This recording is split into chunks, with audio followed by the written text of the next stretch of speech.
ভারতের আগরতলায় বাংলাদেশি সহকারী হাইকমিশনে হামলার প্রতিবাদে সারা দেশে বিক্ষোভ সমাবেশ। হামলার প্রতিবাদে চট্টগ্রামে বিক্ষোভ সমাবেশ করেছে বৈষম্যবিরোধী ছাত্র আন্দোলন।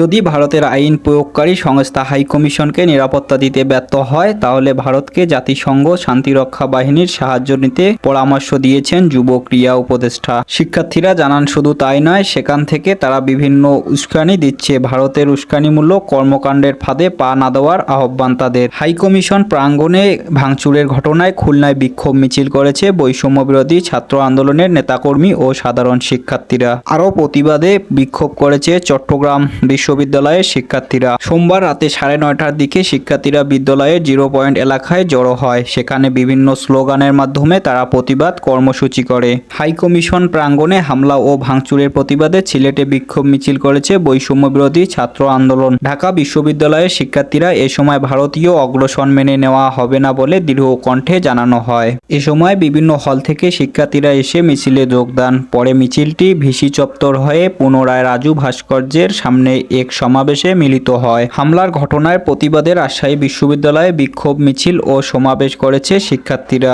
ভারতের উত্তর পূর্বাঞ্চলের রাজ্য ত্রিপুরার উত্তর আগরতলায় বাংলাদেশের সহকারী হাইকমিশনে হামলা করেছে একটি হিন্দুত্ববাদী সংগঠনের সমর্থকরা বলে জানা যায়।